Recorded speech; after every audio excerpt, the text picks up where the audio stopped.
So what happened? That doesn't make sense. If you leave your lawn... Aliens. All right. A third theory. Okay.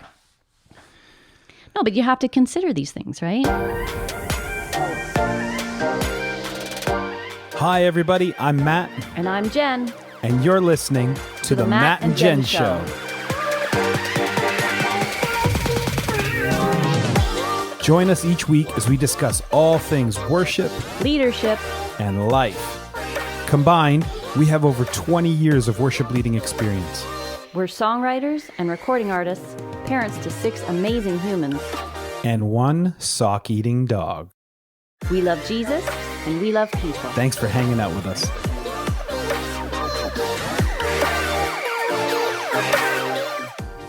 Hey everybody, welcome to episode number 12 of the Matt and Jen Show. This week, Jen and I will continue to challenge some assumptions people have about evolution, carbon dating, the age of the earth, and then we'll briefly touch on the idea of a global catastrophic flood. We know that it's not easy at times to hold a belief when established institutions try to make you feel ridiculous for believing what you believe. That's why we're talking about this. We want you to know that believing that God created the earth isn't so ridiculous. We're the first to admit that we're not experts when it comes to this topic.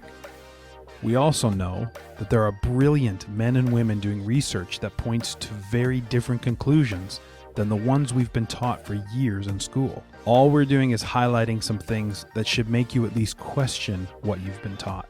This was fun for us to sit down and record, and we hope you have fun listening. Enjoy.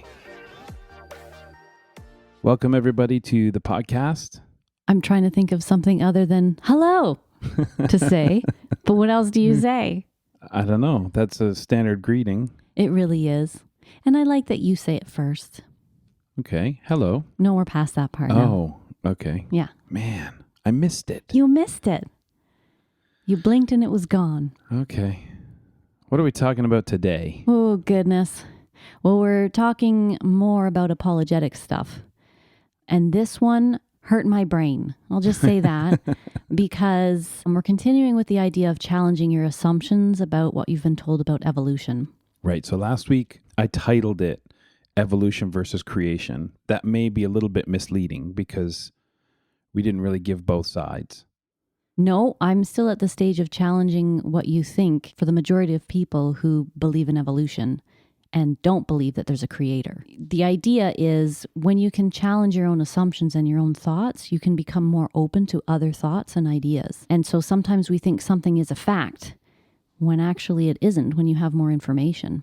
So it makes it really hard to discuss something like God as creator when people are sure that the information they have is fact and it's contradictory to their being God.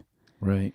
So that's why I'm presenting the evolutionary way of thinking and the difficulties with it so that people can walk with me in the attempt of being more open to a different thought.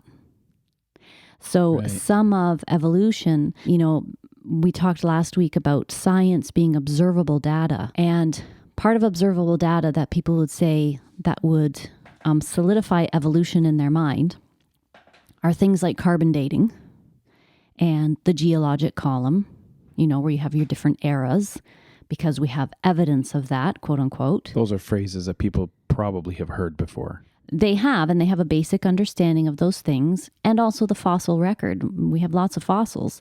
So what do we do with all that information? Because it looks like that gives total credence to the evolutionary model of thinking. Right. So I'm going to challenge those thoughts. Let's challenge some assumptions Challenging today. Assumptions.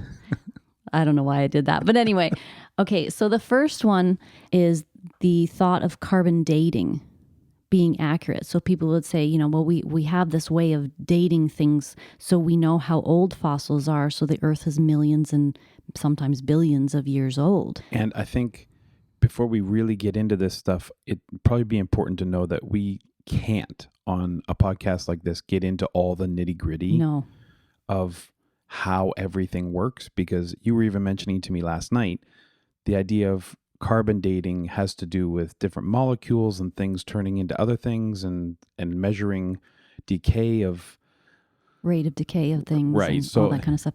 we can't get into all of that on here. That's not what we're really Yeah. aiming for. No, we're trying to sort of pare down just some basic ideas, but definitely encourage people to look into it for themselves. Yeah, for sure. Yeah. So carbon dating is the method used by scientists to date the age of the Earth and found artifacts, right? That's basically what it is. So why does that matter to an evolutionist? Well, because evolution requires a lot of time.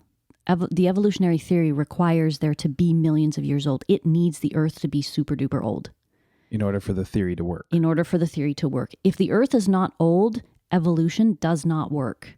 And so there's a lot of observable data that would contradict evolutionary theory. But I'm going to show you how it's ignored. And that's a problem when you're talking about science being observable data. You can't just ignore data, right? You would think. You would think, but it happens.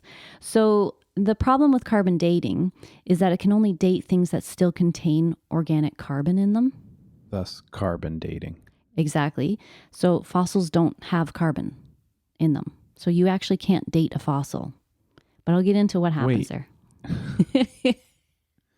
But there are people that talk about this fossil is this many years old. So how, I'm guessing that's what you're going to get into. We're going to get into that. Yeah. So let me just go step by step because it's a little bit of a logical process. Okay. Hopefully. So I pulled some quotes from some evolutionist scientists that are very interesting. So an article in the Anthropological Journal of Canada, the article is titled Radiocarbon Ages in Error. Robert Lee, who's the author of it, is quoted as saying, "The use of radiocarbon is still not capable of yielding accurate and reliable results. There are gross discrepancies, the chronology is uneven and relative, and the accepted dates are actually selected dates." So radiocarbon dating is the same as carbon dating. There's different ways of dating. Some of them are radioisotopes, some are carbon dating. There are other methods used, and they all get very different answers. Excellent. So this is an evolutionist, an anthropologist saying radiocarbon dating is terrible. And he's in the field, right? So he's not a creationist. He doesn't have a bias to disprove evolution. He's trying to prove it, and it's not working for him. Another evolutionist, Richard Mauger, states, "In general, dates are nearest ballpark. They're assumed to be correct and are published, but those in disagreement with other data are seldom published, nor are discrepancies fully explained." So this is an evolutionary scientist saying we just ignore half the data. That's what we do because it doesn't fit our theory. Wow. That's convenient, right? Okay, so John Morris in his book, The Young Earth, says the troubles of the radiocarbon method are undeniably deep and serious. Despite 35 years of technological refinement and better understanding, the underlying assumptions have been strongly challenged, and warnings are out that radiocarbon is in crisis situation. There's a fix-it-as-we-go approach, allowing for contamination, fractioning, and calibration. Fully half the dates are rejected. The wonder, surely, is that the remaining half are accepted. So half of the dates that they're getting, they already recognize these are not accurate. So we're just going to throw them out. Well, they're not saying they're not accurate. They're saying they don't fit the model that they need it to be. Oh, so those dates evolution- could be showing something being young. Oh, yes. There are several other dating methods that put the Earth at a much younger age, as in the tens of thousands, with the best equipment. It puts it at the upper limits of, at the most, 100,000 years. Which is not billions of years. No. So if you're an evolutionist and you don't like that answer, you just disregard it. That's a problem. Yeah. Right. Okay, so here are some examples of wrong dating. Are you ready? I am so ready for this. Okay, so carbon dating of wood under lava erupted near an island in New Zealand puts the wood at about 200 years old, while potassium argon dating puts it at 500,000 years old. That's the gross discrepancy between the two dating methods. So what would happen for an evolutionist is they would just put aside the 200 years because it doesn't fit the evolutionary model, and they say, well, it must be 500,000 years old. So in this case, we're talking about potassium argon, a similar method that they would use with carbon, but carbon didn't fit, so they're going to just turn to this method. Because the outcome fits their evolutionary theory. Okay. Okay, coal from Russia was dated both 300 million years old and 1,680 years old. Same piece of coal. Same piece of coal. Multiple pieces in the same area. That's a gross discrepancy. That is something that just does not want to act its age. Well, I think 1,000 years is pretty old. But anyway, natural gas from Alabama in one type of dating was 50 to 135 million years old. Can you imagine if you did something and you're like, well, it's between 50 million and 135 million? Would you feel like that's a reasonable response? I think any student in any math class giving, or forget about math class, a science class, Yeah, giving a result that says, well, somewhere. this thing weighs anywhere between 1 gram and 16 kilograms. Right. Okay. Yeah. Narrow it down for us. Right. Like, how much does it weigh? Exactly. And then another way that it was dated put it at 30,000 years old. So what do you do with that? Okay, here's another one. I love this one. A freshly killed seal was carbon dated to have died 1,300 years ago. That What? seal probably ate a time machine. And as it died, transported everybody there 1,300 years into the future. I didn't think of that. They took the test Right. and then it transported them back because of a fail-safe mechanism in the seal carcass. Now you're talking. Yeah, that's totally plausible. Well, that fits. Okay. How about this one? A living snail's shell. A living snail's shell was dated to have died 27,000 years ago. Poor guy. Right? He didn't even know it. He just kept going on with life. He's like, what? When I'm laughing at this stuff, I'm not meaning to sound condescending. I think sometimes when I listen back to this, sometimes I feel like I'm belittling, but it's just so ridiculous to me that somebody seriously has dated a living snail shell Yeah. and said that it died 27,000 years ago. That doesn't logically even make sense. No. And to even defend a result like that, Right. or to try and explain, well, sometimes there can be variabilities in the blah, blah, blah, it just seems so disingenuous. Right. And it seems like people would rather try and defend that than just believe that Look at the evidence. there's an intelligent design at work. And that's not even saying exactly how that worked. Right. Exactly how intelligent design works, we don't know. That it does Right. should be something that would be considered, I Yeah. would think. Again, it's just a case of challenging assumptions, right? Because the majority of the scientific community know that all these ways of dating are not very reliable. The scientific community knows that. But it's the general public that has grabbed onto an idea from back in the 50s, say, and is perpetuated throughout society. And that's what we put our trust in. Even the scientific community is like, why are people believing this? I don't get this, right? But, you have things like Jurassic Park, the movie, right? So you just, that must be true. Well, okay, my last example is when Mount St. Helens erupted, it took 3 hours to create the rock formation that it did. People saw this happening, 3 hours. The carbon dating put it at happening over 6,000 years. Wow. So it's not reliable, right? So when we say, well, carbon dating shows that evolution is plausible because everything is a lot older than other people are saying, that's actually not true. And for anybody thinking we've cherry-picked examples, No, I had to pare it down. we had to pick 5 or 6. Like there are dozens and dozens of examples Yes, yeah. ongoing. Yeah, so if you're a scientist, how do you ignore 50% of your data and conveniently keep the answers that you like and call it science? You can't. You can't, but that's what happens. Okay. Wow. So we talked about carbon dating. Now we're going to talk about the geologic column. You know what the geologic column is, right? Absolutely. You have different structures of rock Yep. that have been formed over millions of years Oh, on yeah. top of each other, one on top of each other, and that's just fact. Super like cool. we know that. Everybody can go out and see that. Right. You've seen drawings of that? Yeah, Yeah. absolutely. Have you seen it in real life? Well, no, but I'm not a scientist. So. Oh, okay. Well, let's talk about what's observable then. Okay. So you're right. So there are eras that scientists have labeled as Paleozoic, Mesozoic, and Cenozoic, right? So in the Paleozoic time, the very earliest strata was the Cambrian phase, and there's a bunch of phases after that. And then in the Mesozoic, you would be aware of Triassic, Jurassic, Cretaceous. That's where the Jurassic Park So the dinosaurs came from the Mesozoic era. Love the Mesozoic era, and so did my boys when they were very little. And then the Cenozoic is where we are. In the Tertiary, it was, earlier land mammals, and then in the Quaternary is us.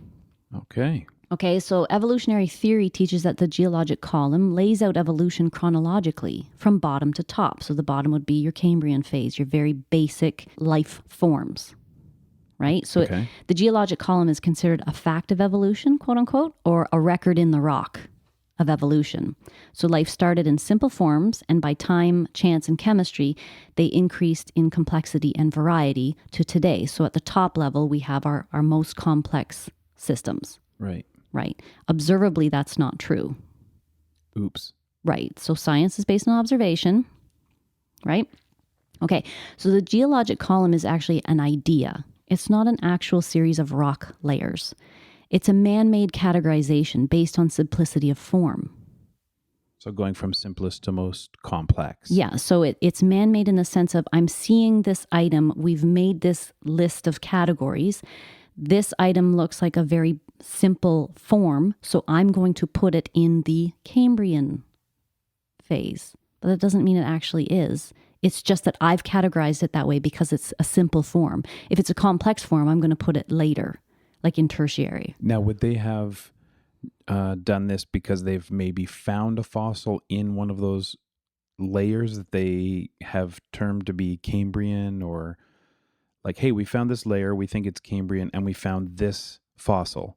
Yep. So therefore, when we find another fossil that looks like that, we can put it in this layer. Is that what they do? Yeah, essentially. So yes, there are fossils in different layers.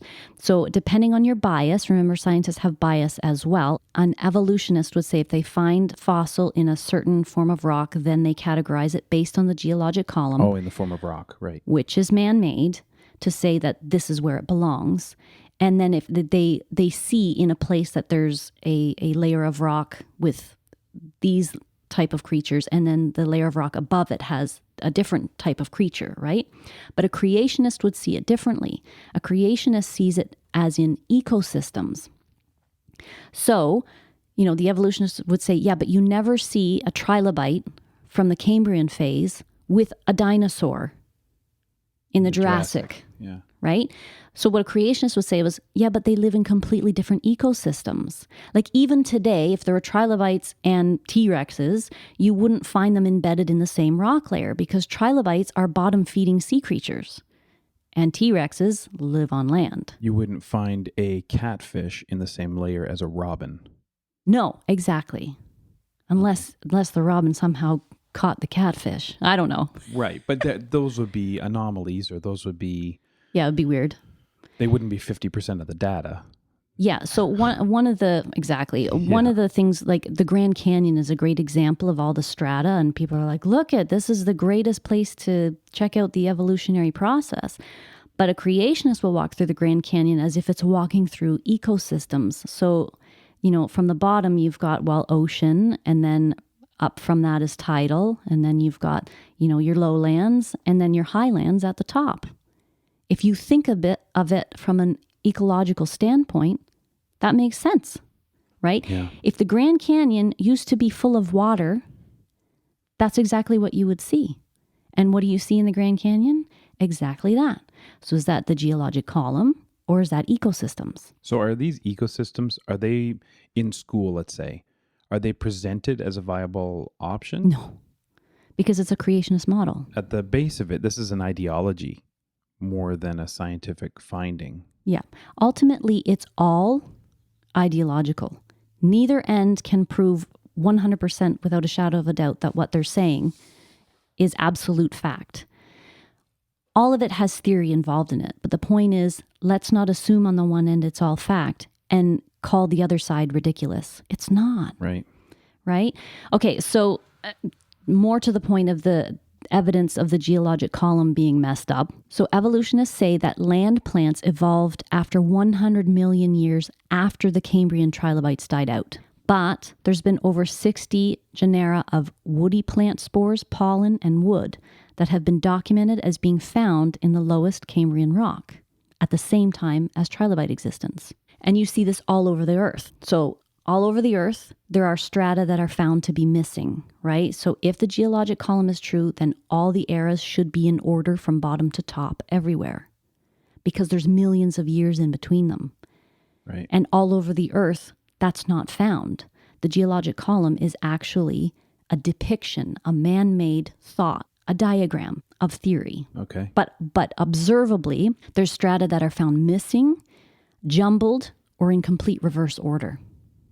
So an example of this, in southern Indiana, it was observed that there was coral from the number 2 system Ordovician that suddenly ran into coral from the number 4 Devonian system, leaving system 3, the Silurian system, right out.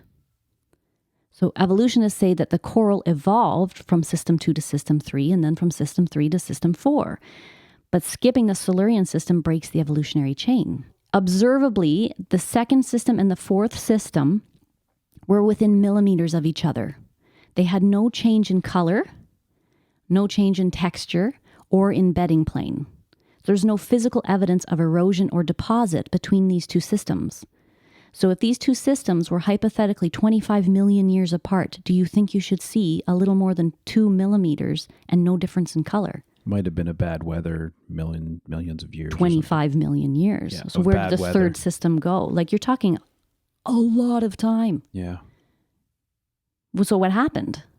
That doesn't make sense. If you leave your lawn... Aliens. All right? A third theory. Okay. No, but you have to consider these things, right? So there's also, in the strata, there are also polystratic fossils. Meaning? Fossils that run through 2 different strata of time. Again, over 25 million years, one fossil. For example, between 2 and 4. Yes. So there's different time periods. The oldest living fish lived for 25 million years and was caught. And was caught in between the two, which makes no sense, right? So we actually have evidence of fossils. You can see them. You can touch them. How do you explain that? Wow. That doesn't make sense, right? If the layers are millions of years apart, how can that happen? Okay, so if the column were accurate, you'd see evidence of long periods of time passing between the layers. Just like I said, if you leave your lawn for any amount of time, like, nature will take over, right? And you won't recognize your lawn. So imagine 25 million years in between. Your whole street could have moved. Easily. What is seen, though, on top of some of these systems are ripples in the top layers, patterns, and even footprints of dinosaurs, mammals, and even human, perfectly encased on the top of each of these strata. Human footprints in Jurassic rock? Yeah. Some even overlapping from dinosaur. There was one, I have a picture of it. There's that time machining seal again. It's that seal. Let's name him Reginald. Reginald. So how would they be perfectly preserved if there was that much time in between? This is the top layer of each system. There should be decay. There should be deposit. There should be erosion. That doesn't make sense. That patterning would have to happen with a sudden encapsulation at each level. So something would have had to have happened, like, all over the world, catastrophically. Oh, yeah. All at once. Imagine that. Okay. So between the two, radioisotope dating, carbon dating, and the geologic column, this is how it's a little cyclical, and this answers your question. So only igneous rock can be dated by radioisotope dating techniques, not the fossils themselves. Fossil-bearing rocks are dated by the fossils they contain, which are categorized by the idea of the geologic column with the assumption of evolution. How old is this fossil? Well, what rock was it found in? It was found in this rock. Then it must be this old, because it was like, it just goes around and around and around. Yeah, it's actually the other way around, right? So if a fossil is a simplistic creature, then, well, we know it's in the whatever era. So we have to date the rock based on what we know, quote unquote, of the fossil. But you made that up. And there's been igneous rock on the rim that's been dated older than the igneous rock at the bottom of the column. So how do you explain that? You can't. You just put it in a textbook and mark students on it and make them. So let's just put a little pin in carbon dating and the geologic column, because the evidence would show that those aren't really reliable sources. So what do you do with all the fossils all over the world? Right? Doesn't that show evolution? What it does show is that all over the world there's been rapid burial. There's been countless millions of well-preserved fish, even showing their scales and their fins, fossils of fish eating other fish. There's even one of a marine reptile in the middle of giving birth. So that would have to happen by rapid burial and sediment, mud and sand, hardened rapidly in order for the features to be preserved at all. Okay, so Darwin stated that there should be a large number of in-between types found in fossils. He said the absence of intermediates was the most obvious and serious objection against his theory. So we should see a lot Darwin meaning like Charles Darwin. Charles Darwin. Father of evolution. Charlie. Chuck. I like to call him Chuck. Chuck Darwin said this. That seal's probably his pet. I bet you anything. Chuck Seal. We should see in-between types, but we actually don't. And so that's just not me saying that. I've got a quote from Dr. Colin Patterson, who's a senior paleontologist at the British Museum of Natural History. He's an evolutionist and a fossil expert. So when he was questioned about a book that he released, he stated on the lack of direct illustration of evolutionary transitions, "If I knew any, fossil or living, I certainly would have included them. As a paleontologist, I'm preoccupied with the problems identifying ancestral forms in the fossil record. You say I should at least show a photo. I will lay it on the line. There's not one such fossil for which one could make a watertight argument." This guy's an evolutionist. He's saying it doesn't exist. The intermediary, the in-between fossils don't exist. A fossil in between a fish and a monkey. Yeah, essentially. You should see a lot of in-betweens. Yeah. And you don't. So again, what's observable? The in-betweens aren't there. Darwin himself said, if there are no in-betweens, that's a problem for me. Yeah, it is, Chuck. Okay, so what can we observe from the fossil record? This is something that evolutionists will use to say, see, this happened in a long process and there were early forms and then later became more complex forms. So here's what we see in the fossil record. 95% of all fossils are marine invertebrates, meaning shellfish. Of the remaining 5%, 95% of those are algae and plants. You know, the plants that didn't exist. Right. At a certain time at the Cambrian phase. 95% of the remaining 0.25% are other invertebrates and insects. The remaining 0.0125% include all vertebrates, but mostly fish. 95% of the few land vertebrates are less than one bone. And we talked a little bit about that the last time. And 95% of mammal fossils are from the Ice Age. So 10,000 years ago, by their calculations. Yeah, depending 5,000, on 10,000. where your bent is. Not millions of years. Not millions. Right. Yeah. So why don't we see humans and land animals in the fossil record? Evolutionists would use that as a justification, right? Well, they weren't there. They're not in the fossil record, so they weren't there. Well, fossils are formed when they're buried in sediment under flowing water. Land vertebrates, what would happen if they were in a ton of water all of a sudden? They would bloat and float. Which right? is what they do now. Exactly. We can see that. So just think massive amounts of water. What would it look like? So anything that was on land would easily dismember and it would disintegrate in a water environment. If we stay in the water too long, that's what's going to happen to our body, We right? get prune fingers. Yeah, at the very least. The process of a flood would easily destroy soft bodies and preserve hard-shelled organisms. And what do we see in the fossil record? A whole lot of hard-shelled organisms, not so many soft, right? Human bodies also have a low fossilization potential. So we wouldn't see land creatures. We would see sea creatures and hard shells if there's a big flood. So it doesn't mean that humans weren't there. It easily can mean humans bloated and floated. So what should we see? We should see billions of dead things preserved in rock, buried by water, all over the earth. And what do we see? Billions of dead things preserved in rock, buried by water, all over the earth. That's a Ken Ham thing. He's a creationist scientist. And I love how he speaks on that. Like, he speaks so simply about it. It's like, hello, that's what we see. Yeah. And that's what we should see if there was a flood. So not only do we see the scientific and geologic evidence and the fossil record that shows a cataclysmic floodwater all over the earth, like everywhere all over the earth, that model fits everything that we see. We also have that every ancient culture has a global flood story. You take a look at the Mayans and they talk about a flood story. Yeah. And they go, well, that was just a local flood. Well, how would they know? How would they know? So all they can't know travel from their beyond their perspective, right, is, hey, there's this flood and it's covering all of our known world. And you match those with all of the other areas of the world and they all say the same thing. Well, yeah. So the Bible talks about it. The Quran talks about it. The American natives, the Australian Aboriginals, and there was even a Mesopotamian tablet that was found to have a flood story remarkably similar to the flood story in the Bible.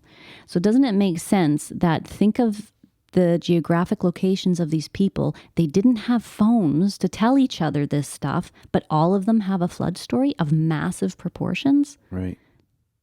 Doesn't that actually prove that it actually happened more than it didn't? That it happened, yeah. Yeah. So I'm just going to read the passage from the Bible that talks about the flood so you can see the massiveness of it. Okay. And the flood was 40 days upon the earth, and the waters increased and bare up the ark, and it was lifted above the earth, and the ark went upon the face of the waters. And the waters prevailed exceedingly upon the earth, and all the high hills that were under the whole heaven were covered. 15 cubits upward did the waters prevail, and the mountains were covered, and all flesh died that moved upon the earth, both of fowl and of cattle and of beast, and of every creeping thing that creeps upon the earth, and every man. All in whose nostrils was breath of life, of all that was in the dry land, died. And every living substance was destroyed, which was upon the face of the ground, both man and cattle, and the creeping things, and the fowl of the heaven, and they were destroyed from the earth. And Noah only remained alive, and they that were with him in the ark. And the waters prevailed upon the earth 150 days. Genesis 7:17-24. That would do it. That would do it. And that's exactly the evidence that we see. So now we've gone from... That's amazing. Right. Now we've gone from challenging your assumptions in your grade 10 science class in chemistry to looking at what do we see on the earth in the geologic column and in the fossil record.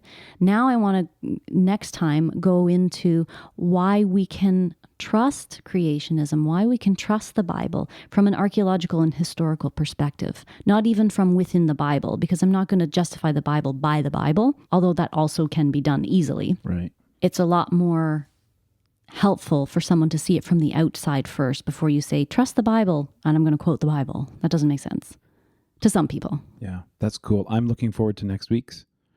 This was fascinating to me. I need a break. You are a genius. No. I'm not a genius. I literally just read other people's work. This is not my work because I'm not a geologist or a paleontologist, although that would be super cool. So I just want to give credit where credit is due. Okay. So my sources are The Young Earth by Dr. John Morris. He is a creation scientist and geology professor. The Answers book is from Ken Ham, who's a creationist scientist, and Andrew Snelling, who's a geologist. Creation Facts of Life, Gary Parker. He has his doctorate in biology and a minor in paleontology. And then in Stones and Bones, Powerful Evidence Against Evolution by Carl Weiland. He is a scientist, and he's the chief executive officer of the Brisbane chapter of the Creation Science Foundation, which has affiliations in Britain, New Zealand, and the U.S. There's a lot of scientists, super smart people out there. And we'll put those in our show notes. Yep. So that people can read them. And yeah, it's fascinating stuff. Again, it's all about challenging your own assumptions, looking for answers, knowing why you think what you think. Yeah. Giving an answer for the hope that we have. Mm-hmm. Yeah, so that's great. Okay.